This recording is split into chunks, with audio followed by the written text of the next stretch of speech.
दोस्तों स्वागत है आपका एक बार फिर से ट्रेवलोपीडिया में। और आज मैं आया हूँ नजीबाबाद में। आज जानेंगे नजीबाबाद के इस किले की पूरी सच्चाई। क्या ये वाकई सुल्ताना डाकू ने बनवाया था या फिर किसी और ने? क्या है इसकी हकीकत, पूरा एक्सप्लोर करेंगे आज।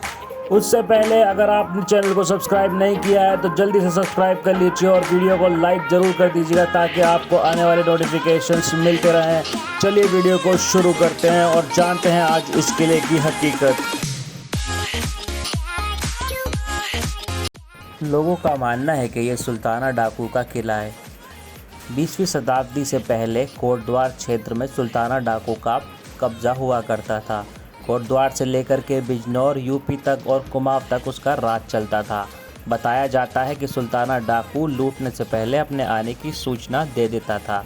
लेकिन मैं आपको एक हकीकत बता दूं कि इस किले का निर्माण सुल्ताना डाकू ने नहीं कराया था, बल्कि उसने इस किले पर कब्जा कर लिया था। नजीबाबाद का ये किला नजीबुद्दौला ने बनवाया था और बाद में इस पर सुल्ताना डाकू ने अपना कब्जा कर लिया।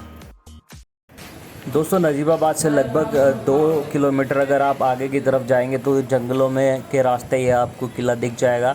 ये किले के आने के लिए मैं आपको यही बोलूँगा कि अगर आप आसपास रहते हैं तो आप आ सकते हैं। इतना साफ़ सफाई मुझे यहाँ पर दिखा नहीं। कोई देखभाल उसकी हो नहीं रही थी, वहाँ पर कोई देख रेख हो नहीं रही थी। तो आप आकर के देखेंगे तो उतनी साफ़ सफाई तो आपको नहीं मिलेगी।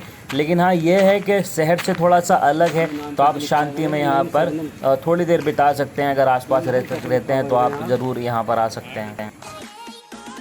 1923 में 300 सिपाहियों और 50 घुड़सवारों की फ़ौज लेकर फ्रेडी यंग ने गोरखपुर से लेकर हरिद्वार के बीच लगभग 14 बार छापेमारी की और आखिरकार 14 दिसंबर 1923 को सुल्ताना डाकू को नजीबाबाद किले के जंगलों से गिरफ्तार कर लिया गया। उसको हल्द्वानी की जेल में बंद कर दिया गया। इस विशालकाय किले की 4 बड़ी बड़ी दीवारें हैं जो कि पूरे के पूरे किले की हिफाजत करती हैं, जिनको सिर्फ इसी मकसद से बनाया गया था ताकि आने वाले दुश्मन पर ऊपर से ही हमला किया जा सके। दीवारें बहुत ऊंची हैं और पूरा का पूरा किला अपने इन 4 दीवारों से ही ढका हुआ है। इसकी हिफाजत के लिए इन दीवारों का निर्माण कराया गया था। दोस्तों चलिए इन सीढ़ियों से ऊपर चलते हैं और देखते हैं कि आखिर क्या है। अंधेरा तो बहुत है और मैं कैमरे की थोड़ी सी लाइट जला लेता हूँ ताकि अंधेरे में थोड़ा सा दिख सके। एक अजीब तरीके की गंध भी यहाँ पर मौजूद है, जैसे कि चमगादड़ वगैरह अगर होती हैं तो थोड़ा ध्यान से ही जाना होगा। और लगता नहीं है मुझे कि ज़्यादा टूरिस्ट यहाँ पर आते हैं। जिस तरीके से ये दिख रहा है, ये वो रास्ता है जिससे हम अभी बाहर की तरफ से आए थे और पूरे मैदान से होते हुए अंदर की तरफ से ये सीढ़ियाँ बनी हुई हैं ऊपर आने की। और ज़्यादा यहाँ पर अंधेरा हो गया है अब ऊपर जाने के लिए। देखिए अब ये हम दीवार पर पहुँचने वाले हैं किले की ऊपर। ज़्यादा तो लोग मुझे दिख नहीं रहे हैं यहाँ पर, लेकिन हाँ ये है कि कुछ व्यक्ति हैं जो यहाँ पर घूमने के लिए आए हैं। सीढ़ियों से ऊपर आने के बाद हमने इन बड़ी बड़ी दीवारों के ऊपर देखा, जिससे साफ पता चल रहा था कि इस पूरे किले को बनाने का मकसद सिर्फ इतना ही था कि अपनी हिफाजत की जाए। इन बड़ी बड़ी और मोटी दीवारों के बीच से छुपकर सैनिक सामने से आने वाले दुश्मनों पर हमला कर सकते थे। जैसे ही हम सीढ़ियों से ऊपर चढ़े, वहाँ पर हमें एक ओपन स्पेस भी दिखा, जिससे लगता था कि यहाँ पर अपने सैनिकों को हथियार वगैरह रखने के लिए जगह दी गई थी। पूरे किले का मकसद सिर्फ यही था कि दुश्मन से हिफाजत की जा सके और यहाँ पर सैनिक छुप सकें।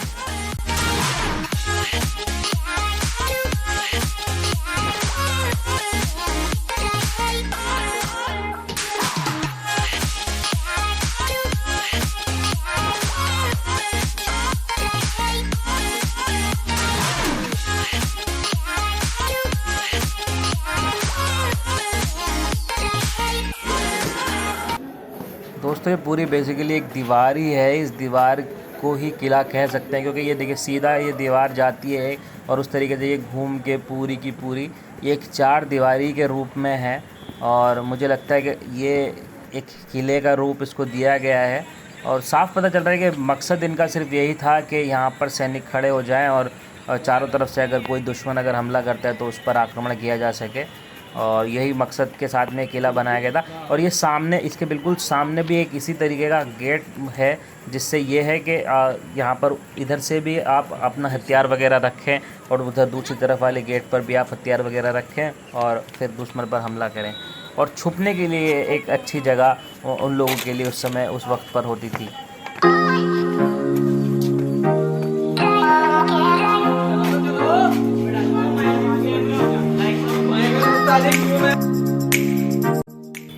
इस बड़े गेट के ऊपर की चारदीवारी में इस छोटे छोटे विंडो को साफ देखा जा सकता था। इससे आप दूर तक आने वाले दुश्मन पर नज़र रख सकते थे।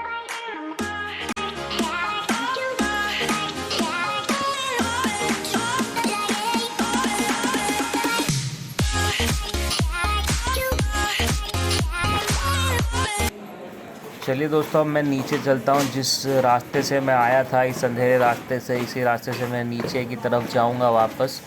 और ये फिर से वही रास्ता, वही गेट है जिससे हम आए थे।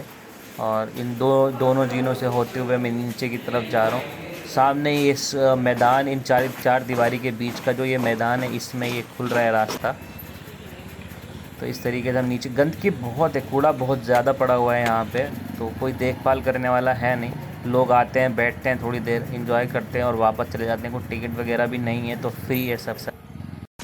नजीबाबाद के इस किले को सुल्ताना डाकू के रूप में जाना जाता है, जिसके बारे में एक कहानी प्रचलित है कि उन्होंने बचपन में एक अंडे की चोरी की थी, जो कि आगे चलकर एक डाकू को जन्म देने में सहयोग करी।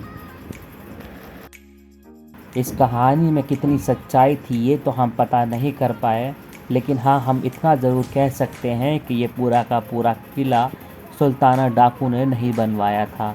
हालांकि उन्होंने इसको लूटने के बाद इस पर थोड़े वक्त के लिए राज ज़रूर किया था। तो दोस्तों, हमने इस पूरे किले को एक्सप्लोर किया और आज इस किले की सच्चाई को जाना। उम्मीद करते हैं आपको वीडियो पसंद आई होगी, और अगर पसंद आई तो चैनल को सब्सक्राइब करके वीडियो को लाइक ज़रूर कर दीजिएगा। और हम आपको मिलेंगे फिर किसी दिन, किसी रोज़ एक नई वीडियो में।